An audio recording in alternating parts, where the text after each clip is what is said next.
This video is a step-by-step beginner's tutorial for how to update the software on your iPhone. I'll start out by teaching you exactly how to go into the settings menu on your iPhone and how to navigate to the software update section of the settings menu. From here, I'll go over things such as beta updates, automatic updates, and really overall how to update your iPhone successfully, safely, and to completion. Stay until the end of the video to understand this entire process step by step so you feel comfortable as you move forward. Okay, so first things first, to upgrade or update the software on your iPhone, you're gonna wanna click on settings. That is the gear icon on your iPhone. It should be on your home screen. And then you're gonna wanna scroll down to where it says general. It should just be kind of on the main menu there. And then after general, you're gonna wanna click on software update. So at the top, you're gonna see automatic updates is on. Automatic updates basically means that your phone will actually give you a prompt saying update iOS 26, iOS 18, whatever it may be, is ready to update. Now it'll either say install now or remind me later. If you do hit remind me later, it will remind you later, or it can actually update during the night if you do plug your phone in. So I always recommend that so it doesn't disturb your day to day. If you do install now, what it will do is it will install the update now. It's important that you do have Wi-Fi on, because at the end of the day, if your software update is initiating and then you were to go into no service zone, it might freeze your phone. I just wouldn't recommend doing that. And if make sure you're not getting on a plane, make sure your phone's not about to die. It's incredibly important that your phone doesn't have any issues while it updates, and updates usually take 15 to 30 minutes. If you're concerned about it, you don't need to be concerned. Just plug your phone in, even if it's at 0, and then while it's plugged in, you can actually update your phone.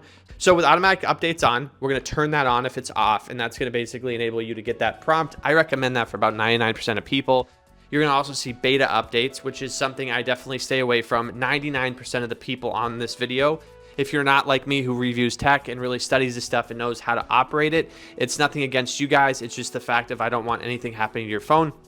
Beta updates can be risky and they can inherently cause problems with your phone that don't need to be caused. So beta updates, I always recommend putting these off. I'll be honest with you guys, I actually don't even do beta updates because I don't want to deal with the risks and I don't want to deal with the errors. The only person I'd really recommend getting these is if you're like a tech reviewer who wants to kind of put videos out of the iOS 26 beta updates or any beta updates that there is. The only other way that I would recommend getting a beta update is if it's for like a burner phone, not like in a negative way, but like for a phone that you don't use and you want to mess around with it and it doesn't really hurt you if the phone doesn't work well. Otherwise, long story short, beta updates, just don't do it. So that second option, beta updates, keep that off. Now at the bottom here in this big white area, the big white update area is going to be the best way for you to really see what is the new update for you. If this is blank or white, this usually indicates that there is no software update to be had, and this would be the best indication that you can just move out of this menu and continue on with your life. The last thing I will say to you guys is that some troubleshooting options is if you're not seeing an update and you're supposed to, like right now, if you have an iPhone 15 and you're not seeing iOS 26, some things to think about are you might have a really poor cell service signal. If you don't have good Wi-Fi, it might take a minute for the update to show up. Also, if your update is taking a really long time, iOS 26 took a good amount of time, so I would just be patient. And then if it gets stuck, I'm talking 2-3 hours. What I would do at that point is if the update hasn't actually initiated and it's just uploading the update, there's a bar that goes across with an estimated time remaining.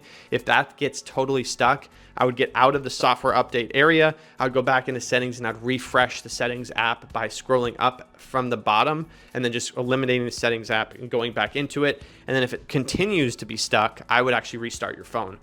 Just make sure you do not restart your phone after the update has been initiated. The best way to know that the update has been initiated is your screen should go blank as though it's being restarted, and then you'll see an Apple logo with a line. So hopefully this is helpful, guys. I'll see you guys in the next one. Talk soon. Peace.